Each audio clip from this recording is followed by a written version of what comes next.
Hello, എന്തൊക്കെയാണ് വിശേഷം? അങ്ങനെ ഫൈബ്രോമയാൾജിനെ പറ്റി നമ്മളിങ്ങനെ പറഞ്ഞിട്ടുമ്പോൾ ഒരുപാട് വീഡിയോക്ക് ലെങ്ത്ത് വന്നിട്ടാണെങ്കിൽ എല്ലാവർക്കും ബോറടിക്കും.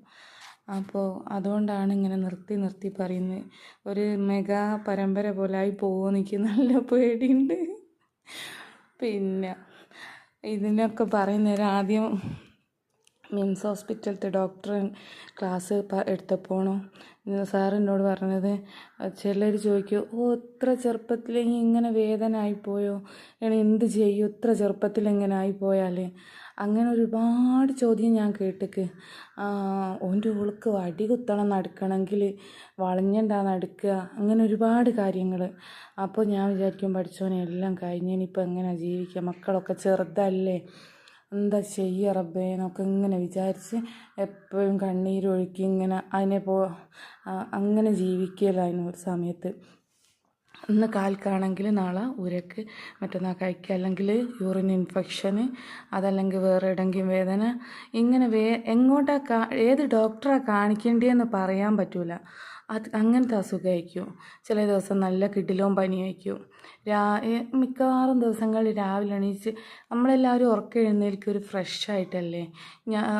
ഞാനൊക്കെ ഉറക്കം എണീറ്റ് വരല് രാത്രി എന്തോ ഒരുമാതിരി യുദ്ധം കഴിഞ്ഞ പോലുള്ളൊരു ക്ഷീണവുമായിട്ടാണ്. ഒരു ഫ്രഷ്നെസ് ഒരിക്കലും കിട്ടൂല. കിടക്കണം തന്നെ. അപ്പോൾ എന്താ പറയുക, നമ്മളെ പാരൻസിന് പോലും മനസ്സിലാവില്ല ഇങ്ങനത്തെ ഒരു അസുഖമായിട്ടാണ് എന്നുള്ളത്.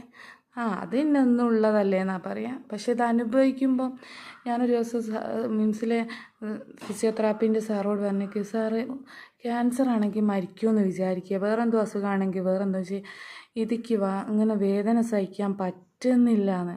അപ്പോൾ സാറ് പറഞ്ഞു, അങ്ങനെയൊക്കെ ആണ് ജീവിതം. അത് സാറിൻ്റെ ഒരു ട്രീറ്റ്മെൻറ്റുമ്മേലാണ്, ഫിസിയോതെറാപ്പിമ്മേലാണ് ഞാൻ പിന്നെ ഒരു മാറ്റമൊക്കെ വന്നു തുടങ്ങിയത്. ഒരു 3 കൊല്ലമായിട്ട് ഇപ്പോഴേക്ക് ഞാൻ അത്യാവശ്യം നടക്കുകയും കാര്യങ്ങളും എല്ലാം ചെയ്യുന്നുണ്ട് ആ ട്രീറ്റ്മെൻറ്റുമ്മേൽ. അപ്പോൾ അത് മെയിനായിട്ട് എങ്ങനെയാണെന്നറിയോ, ഇതാണ് ഈ ആൾക്കാരെ ക്വസ്റ്റ്യൻ, എന്താ പറയുക, മാനസിക സമ്മർദ്ദം കൂട്ടിയിട്ട് ഇങ്ങനെ, എനിക്കൊന്നും സൂക്കേടാലേ, എൻ്റെ വേദന മാറിയോ, ഒരാൾക്കും ഇല്ലേ, അല്ലാ എന്താക്കൂലേ, മക്കളെയും കൊണ്ട് എനിക്കൊക്കെ ഇനി എത്ര കഴിയാനുണ്ട്, എന്തെല്ലാം ജീവിതത്തിൽ കഴിയാനുള്ള മക്കളാ എൻ്റെ അമ്മേ. ഇതൊക്കെ ഇങ്ങോട്ട് കേൾക്കുമ്പോഴേക്കും നമ്മൾ തകർന്ന് തരിപ്പണ ഭൂമി പിളർന്നാട്ട് പോട്ടെ, നമ്മൾ എന്താക്കും, എന്തോ കഴിഞ്ഞുകൂടാനുണ്ടെങ്കിൽ എന്നൊക്കെ നമ്മളും ചിന്തിക്കുമല്ലോ, പഠിച്ചോൻ എന്താക്കുക ചെയ്യാന്നൊക്കെ. അപ്പോൾ ഇങ്ങനെ നമ്മൾ തളർന്ന് പോവും.